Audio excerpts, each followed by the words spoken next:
അസ്സലാമു അലൈക്കും വറഹ്മത്തുള്ളാഹി വബറകാതുഹു.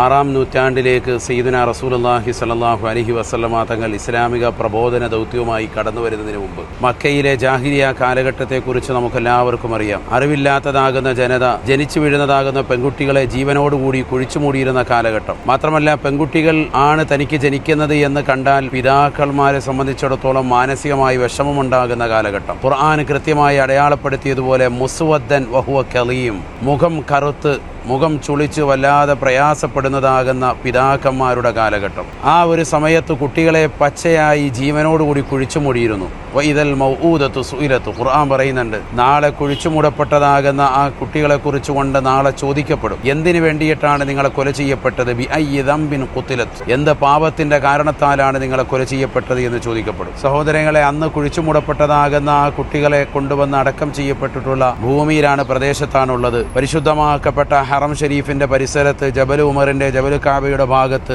മഖബറത്തു ഷബീക എന്നറിയപ്പെടുന്നതായ ഈ വലിയതാകുന്ന ഖബർസ്ഥാൻ, ഇതിന്റെ പരിസരങ്ങളിലുള്ളതൊക്കെ വലിയ വലിയ ഹോട്ടലുകളാണ്.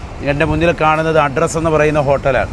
ആ ഹോട്ടലടക്കം ഒരുപാട് ഹോട്ടലുകൾ ഇതിന്റെ പരിസരത്തുണ്ടായിട്ട് പോലും ഈ മഖബറയുടെ ഭാഗം കാലങ്ങളായി യാതൊരുവിധ വ്യത്യാസം വരുത്താതെ സൂക്ഷിക്കപ്പെടുകയാണ്. പറയപ്പെടുന്നു, ഇവിടെ മുമ്പ് കെട്ടിടങ്ങൾക്ക് വേണ്ടി കുഴിക്കപ്പെട്ടപ്പോൾ രക്തക്കറ കണ്ടു എന്ന് പറയപ്പെടുന്നുണ്ട്. ബീവി സുമയ്യ റളിയല്ലാഹു അൻഹയുടെ മഖബറയാണ് എന്നൊരു വിഭാഗം ആളുകൾ, പണ്ഡിതന്മാരും പറയുന്നുണ്ട്. അതല്ല, ബീവി സുമയ്യ റളിയല്ലാഹു അൻഹ മഖബറ ജന്നത്തുൽ മുഅല്ല, മഹദിയാകുന്ന ബീവി ഖദീജ റളിയല്ലാഹു അൻഹയുടെ ചാരത്താണ് എന്നും പറയുന്നുണ്ട്. ഏതായിരുന്നാലും വലിയൊരു ചരിത്ര മുഹൂർത്തമാണ് ജാഹിലിയ കാലഘട്ടത്തിൽ നടന്നതായ ആ വലിയ കുരുതിയുടെ, കൂട്ടക്കുരുതിയുടെ, പ്രത്യേകിച്ച് പെൺകുട്ടികളെ ജീവനോടുകൂടി കുഴിച്ചുമൂടിയിരുന്നതാകുന്ന ആ ഒരു സ്ഥലം, ആ ഒരു പ്രദേശം മഖ്ബറത്തു ഷബീക ഇന്നും പരിശുദ്ധമായ ഹറമിന്റെ സൗധത്തിൽ തന്നെ, അതിന്റെ ചാരത്ത് തന്നെ സംരക്ഷിക്കപ്പെടുന്നു എന്ന് പറയുമ്പോൾ ഈ ചരിത്രത്തിന്റെ പിന്നിൽ വലിയ യാഥാർത്ഥ്യമുണ്ട് എന്നതിലേക്കുള്ള തിരിച്ചറിവ് നമുക്ക് നൽകുകയാണ്. ഇവിടെ മുൻഗാമികളാകുന്ന ഒരുപാട് ആളുകൾ അടക്കം ചെയ്തിട്ടുണ്ട്. പഴയ ഖബർസ്ഥാനാണ് ഇത്. അല്ലാഹു സുബ്ഹാനഹു വ തആല ആ മഹത്തുക്കളാകുന്ന മഹാന്മാരുടെയൊക്കെ ദറജ ഉയർത്തട്ടെ. ഇവിടെ മരണപ്പെട്ടു പോയിട്ടുള്ളതാകുന്ന മുഅ്മിനീങ്ങൾ, മുഅ്മിനാത്തുകൾ, പിഞ്ചോമന മക്കളടക്കം എല്ലാവരുടെയും ദറജ അല്ലാഹു ഉയർത്തട്ടെ. സ്വർഗ്ഗത്തിൽ ഉന്നത സ്ഥാനം അല്ലാഹു നൽകി അനുഗ്രഹിക്കട്ടെ എന്ന് ആത്മാർത്ഥമായി നമുക്ക് ദുആ ചെയ്യാം. ബിഹഖി നബിയിന മുഹമ്മദിൻ സല്ലല്ലാഹു അലൈഹി വസല്ലം.